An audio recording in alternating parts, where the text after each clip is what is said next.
Got it. There we are. On the air and in your hair.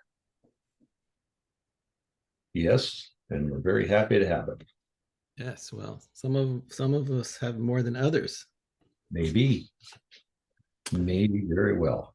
March 18th, Yeah, a 2024. couple of days past Pi Day. And yesterday, what did you have green beer yesterday, by the way? No, no, didn't. I celebrated. I had on a green Ireland T-shirt, and it was good. I had I have something I can show you that I could have done yesterday on my wall here. Among many weird things, here's a thing I got. See that? This is the Irish Garda's Oh, whatever black. It's plaque very nice. gave me once when I was doing stuff over there. Doesn't come out very well on the. Oh, no, it looked like it was a mirror of some sort. Yes. Ooh. Anyway, Hmm. I do have a link to the actually a little anecdote story. I went to Ireland, I guess maybe 3 times on official business, and I remember one day we were like my colleague and I we were there at a seminar or something that the Garda was putting on, and our flight was supposed to leave like at 10 o'clock, and we were still sitting around having coffees and yucking it up at their headquarters, uh, which is quite some way from the airport. And someone said, "Well, what time's your flight leaving?" I think for the sake of recounting, I'll say it was around 10 o'clock, and it was like 9, and we're still sitting around having a good time. And they threw us into a police car, and we went screaming through the streets of Dublin at breakneck speeds. And I thought I was. I said, really, if we missed a plane, it'll be okay. I'll take the next one.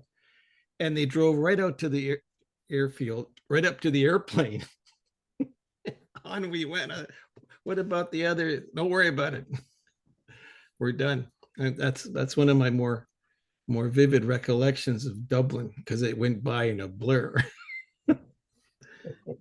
Anyhow, Well, that, yeah. that's my St. Patrick's Day sort of recollection here, even though it wasn't on St. Patrick's Day that this happened.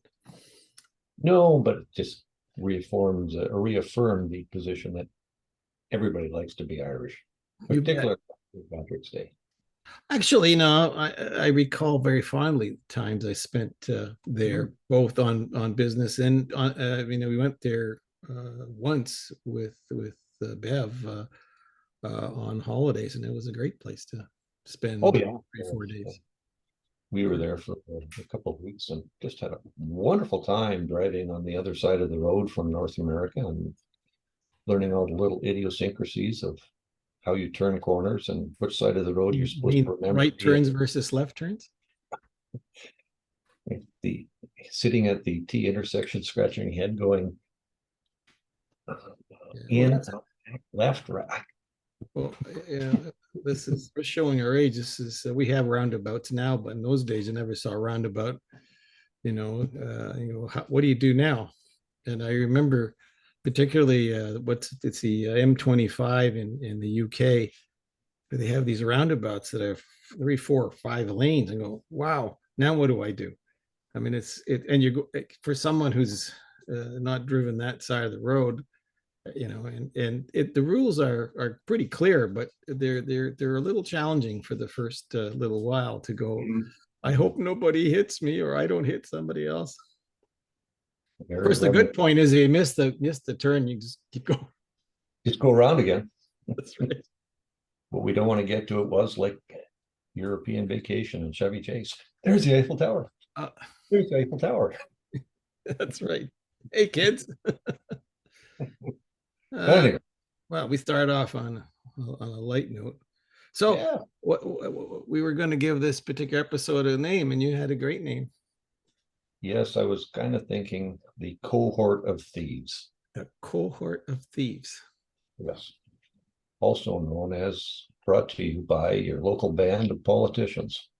The cohorts of thieves. Well, the cohorts of thieves are doing their utmost to make life challenging for folks. Well, particularly here in Canada, and I'm sure it's probably not just limited to Canada, although I was very disheartened to see that our place of being virtually a nobody on the world stage has been usurped, and we're now right at the top of the list of, if you want to see how not to do something, just go to Canada and watch what they do.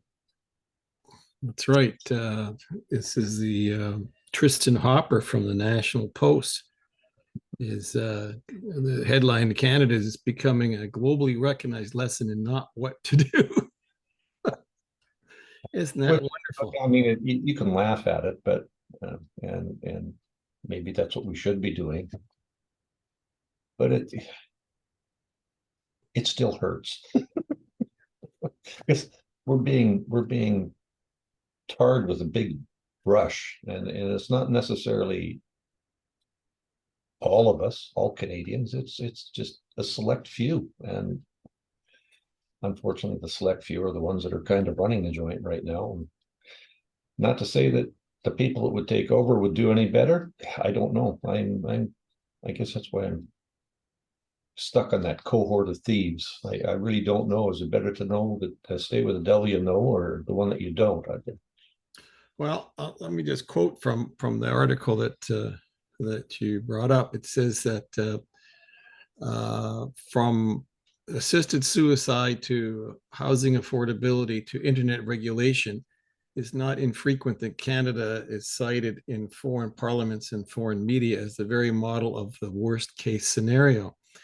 He goes on to say it was just 6 months ago that the Telegraph scored a viral hit rather, with a mini documentary framing the political situation in Canada as, quote, warning to the West, unquote.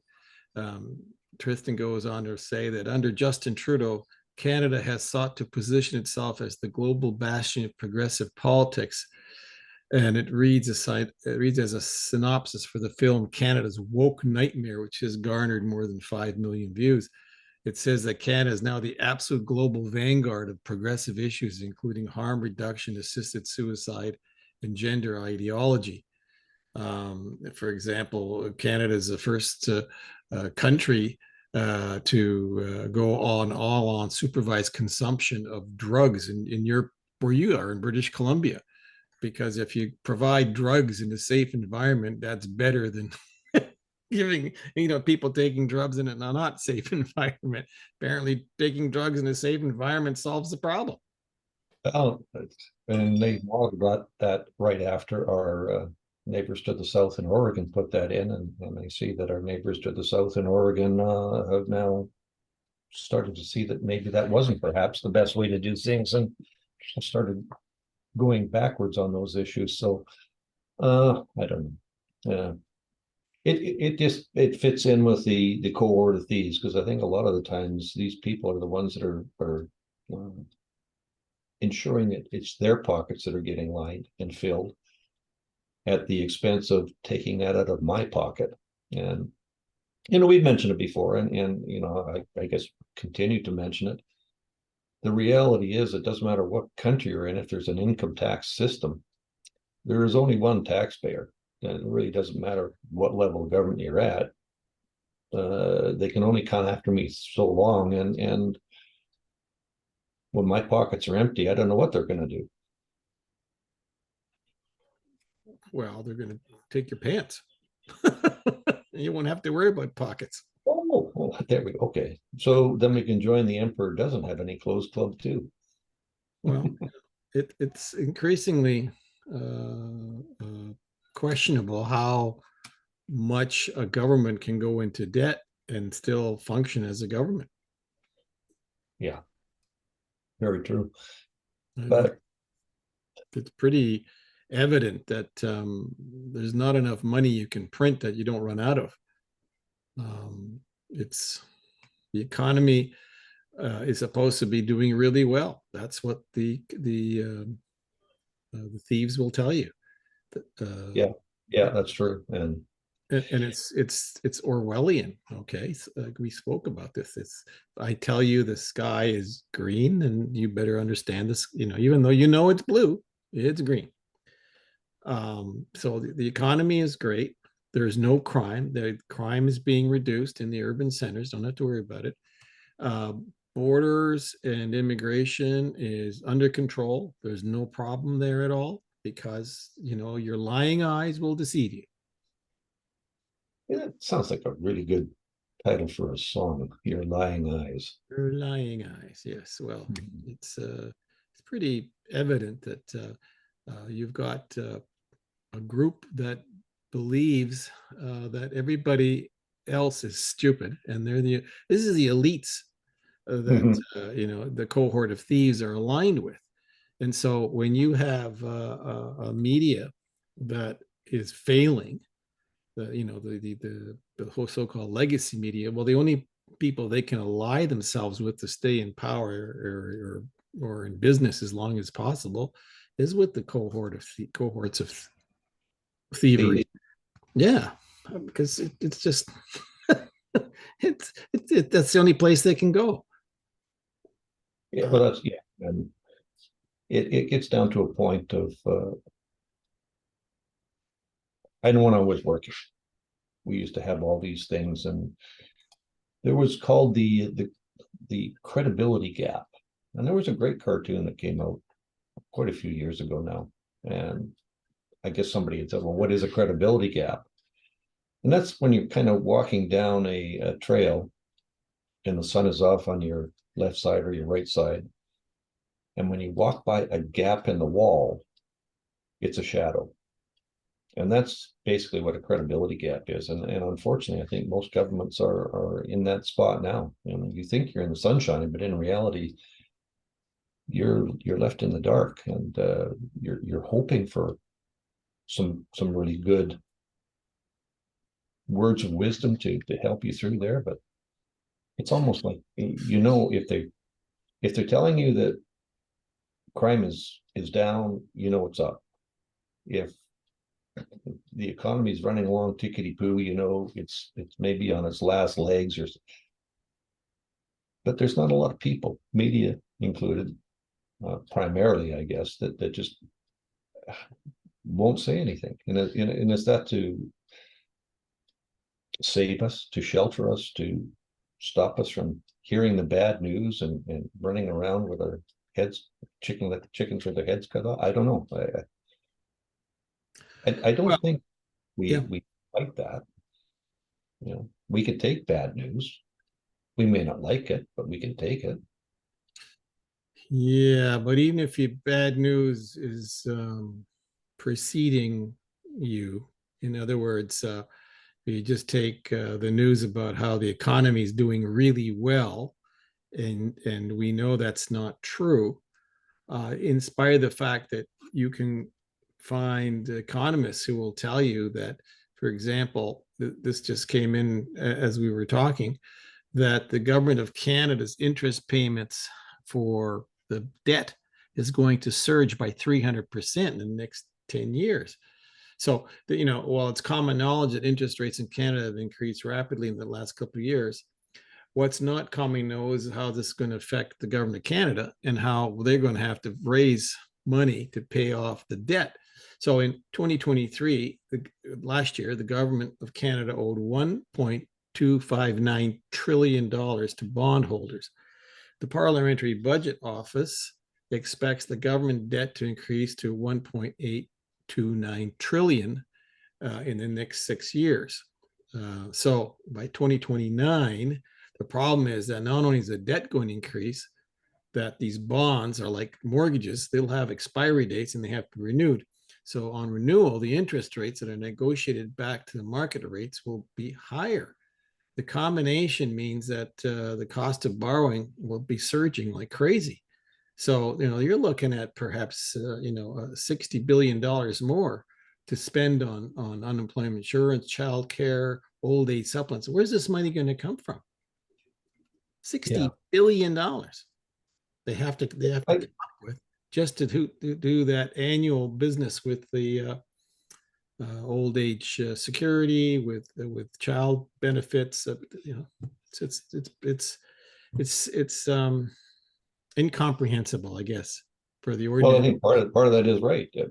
I I used to understand what $1 million was, and apparently that's like a dime now. I jest, but you know, governments are stocking billions of dollars in spending because millions weren't enough.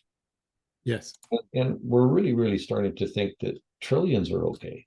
And even from our business line here, you can bring in all the people you want. Any newcomer coming in is going to look at this and go on, I don't know how you can do this. Like, you know, Well, we're already at 50% taxation, and it's going to go up. Bob, use that word again. Oh yeah, sorry. You see, Yeah. see already you and I are succumbing to the propaganda, the newcomers. We don't want to call them immigrants. We don't want to call them illegal migrants. We want to call they're newcomers. They're not undocumented. They're newcomers. So you can see the wordsmithing is it's right in our own vocabulary now. We're talking about newcomers. That's that's very Orwellian. Well, I guess it's like everything else. If you can get the cohort of thieves, the elitists, the here in Canada, I think they used to call them the Laurentides, spouting off things continually about how the sky is green, water really isn't wet. If you say it long enough and loud enough, uh, people might just begin to buy that story. And along with that is that if you go to Georgetown, apparently the Kool-Aid is okay. So I don't know. Yeah, Well, the how not to do it moniker around Canada is really not one that is we should be especially proud of because if we had a gold medal, that's one that we wouldn't want. Yeah. no and in talking about things we know a little bit about just because of our time spent in the business. There was a report, I think I sent it to you, about the undercover sting that revealed that cash payments for immigration permits would be made in Ontario, where a father from China recently filmed meetings with immigration consultants, who I would now consider to be traffickers of migrants, not consultants of immigration, where he alleges he paid for a work permit as part of what the federal authorities alleged was the largest scheme to defraud foreign workers. And this is from the CBC, which has questionable reporting standards these days. Yeah, and I guess for me, I read the article and it's something that is not new. I mean, this has been happening for quite a while. I guess what's the interesting part here was that it was basically a John Q. Public that said that this is wrong, and he's going to raise it to issues. And good for the CBC, who, although on one hand they know what side the hand is feeding them and which side the bread is buttered on, but you can't let stuff like this go on. You can't let the wolves be in charge of the henhouse, and you gotta stand up and take over. If unless as we talk pre-production, is this just the precursor to open borders, no borders? Yeah. I don't know. Yeah. So anyway, yeah, it's a strange world we live in. The things that you think should be on the top of people's minds and foremost in the front are starting to well up, and people are starting to think about and talk about. I guess even down south to our neighbors down there along the Texas border. Like, why is that one state standing up and saying enough is enough, and we're going to do this and we're going to do that? And And I don't know where that is right now. It's kind of fallen off the mainstream media news. Well, it's become a tiresome story, I but it guess. doesn't end. It's you last week we saw that in New York they had to put the National Guard into the subway system because crime, which is dropping precipitously, had to be helped along by the National Guard. Yeah, and I guess it is just what was that? Jeff Daniels, The Newsroom, great series, and I guess that what really strikes me is being prevalent now is that we're almost back to the 72-hour news cycle. It's really hot and bothersome news for the first 72 hours, but boy, we better find something else to go on after that. Yeah, well, it used to be that you'd watch the Sunday mornings or Sunday afternoon news sort of roundups, and it just turns out to be the same rubbish you heard the week before. Yeah. It, there's no really, I guess the word would be granular news. It's all dressed up propaganda, depending on which station you tune into. And if you question it, then you're being a some sort of antisocial person. And the, the the the confusion, even for those of us who spend time, because we have the time to look at both sides of a story, is one which you are continually kind of swiveling in your head, like, okay, which one of these makes sense in real life, Mm. because if you just take what's happening in the Middle East, um, you can't really um, take much for granted from the media as being the truth.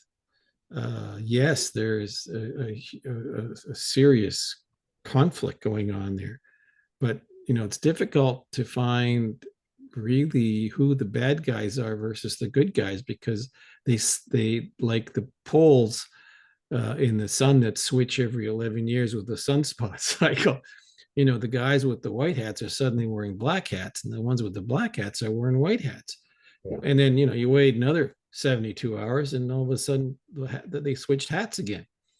So it's very challenging, and certain positions on that particular front are just intractable. Clearly, some folks have decided that one side or the other is where they are going to lay down their money and their support and their emotional support, and that's it. They will not listen to the other side. There's no compromise there at all. Um, the other thing is this constant warmongering that's going on in other parts of the world too, and you're going like, what do you think is going to happen here if all this spins out of control?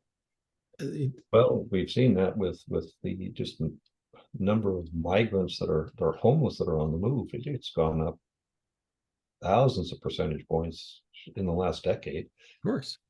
Uh, and I guess, yeah, do we in the West, we can't afford to house them all. We take a look at what happened in Germany when they started bringing millions of immigrants, and their systems soon became overburdened, unbearable, unattainable. Mm. And these are the same, not the same Germans, but there's a leadership issue there that wants to, march to Moscow again. Come on, what are we talking about here? Did they not learn their lesson in the last Well, century twice? I think that may be part and parcel of what we talked about last week was would they feel the same if the Chancellor of Germany actually had to go and meet with the president of Russia in Dublin. Let's get them down face to face in a neutral country somewhere along the line, and let's say let's figure out what is the issue, what is the problem. Well, But they no, I think we've become too complacent with, well, let's have our other gang, or other cohorts of thieves in the United Nations deal with this. And really, you're right. There is no neutral values here, right? Somewhere along the line is making money, and that seems to be what the whole thing boils down to. That's right. And in fact, you brought up the UN and the whole business of this war in Ukraine and basically a European problem. I to this day do not understand how this European Union thinks that it has title to the UN now. Because suddenly I saw last week the meeting between the heads of the UN and the EU because they want to have some kind of symbiotic relationship. And I'm thinking, wait a second, the UN already has the membership of the 28 European Union countries. Mhm. How much more symbiotic do you need to be? Frankly, I'm beginning to wonder how is it possible that they have a block of 28 votes in 190 some country votes in the UN. How did this, if they're sovereign countries, then the EU has no business being at the UN. No. Okay. And by the way, two of those countries, France and the UK, are European countries who form the Security Council. So all of a sudden, that's overweighted. Mhm. While the UK is not part of the EU, it's the France still is. So the balance there seems completely out of whack here. Granted, the US one vote, big country, pays most of the bills for the UN, and then China and Russia, also Security Council players, one vote each. Mhm. Here's the EU with its military nonsense, all 28 of them that way. I mean, the militarily, they're little tiny, the Goliaths, the minions trying to, tie down the Goliath there. Uh, their overwhelming number of votes, given their actual power, is ridiculous. I think you had mentioned, oh gosh, several episodes ago about how the EU want to send its navy. I'm thinking, what navy? Well, they also have dressed up a group called the foreign service. I forget what exactly it's called, but they have another masquerading outfit that represents all 28 of the sovereign countries in various meetings around the world. They have a super diplomat. This guy called Boris Pill, I believe that's his name. Doesn't matter. It just escaped me all of a sudden. And I'm sure people say, "Well, you don't know what you're talking about." But the point is that they have a diplomatic corps, which is kind of one more level above the sovereign diplomatic corps of the other 28 countries. So, it really gets to be very weird. Yeah, yeah. And I guess the cohort of thieves are doing things that they think are proper, that they want people to think are proper, but the reality is, much like in the Middle East, much like in the Ukraine, it's the poor guy stuck in the middle or at the bottom of the heap that's taking the brunt of all this stuff. And somewhere along the line, humanity has lost sight of that. Hence the fact we have how many hundreds of millions of people without homes that are on the move, that are uh, refugees or uh, economic or otherwise, that just seem to be taking the brunt of all of this.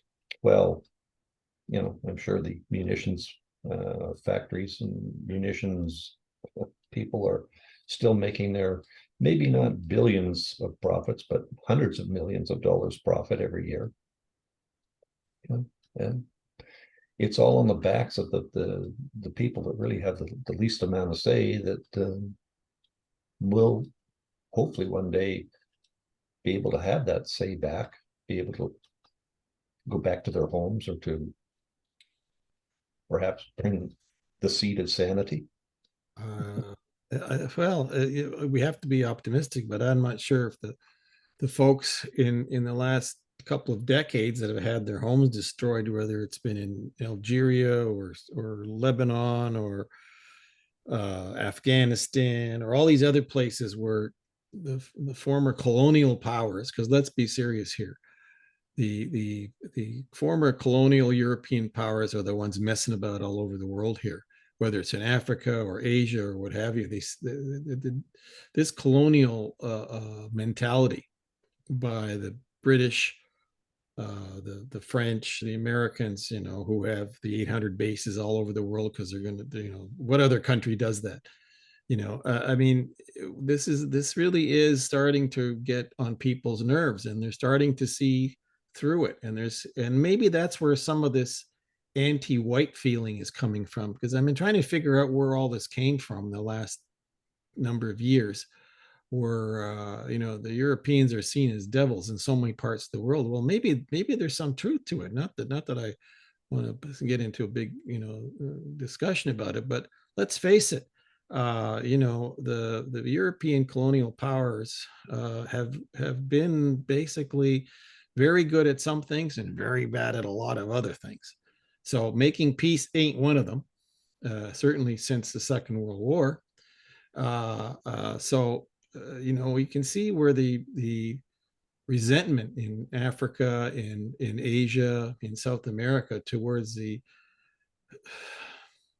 I guess the G7, which makes up most of the colonial powers, and a couple of non-colonial types like Canada that some would want to know why we're in the G7 to begin with, but that's a whole other story. Um, a lot of the mess that's out there has been created by these old hangers on, and these colonial powers are shrinking Mm-hmm. importance, and they're being internally taken apart too by another kind of colonialism, which is called illegal immigration, where you've got literally millions of people going into Europe, going into the US, Canada, that are not part of the old colonial makeup. Okay, these are not your white people anymore. These are people of color. Like, this is the one they always use, or we people of color, but they're also different cultures, they're different religions, and in large numbers they're showing up, and they're changing the makeup of cities. First of Yeah. all, urban centers, then they're changing the culture. I mean, just on the weekend I was watching TV, and now that we have to suffer through commercials on even on paid broadcasts like Prime on Amazon, every commercial that was on had actors that didn't look like me, and I'm thinking, wait a second, it looks like Canada now is predominantly either African Canadian or from the Southeast Asia, because all the ads were directed at those folks or by those folks. So things are changing. Now, whether it's reality or not, that's a whole other thing. But I can see why we're getting confused, and why we're not able to kind of grasp things the way we used to. Yeah. We're in a Transition. Definitely a transition, transition. no question, for good or for not. I'm not sure.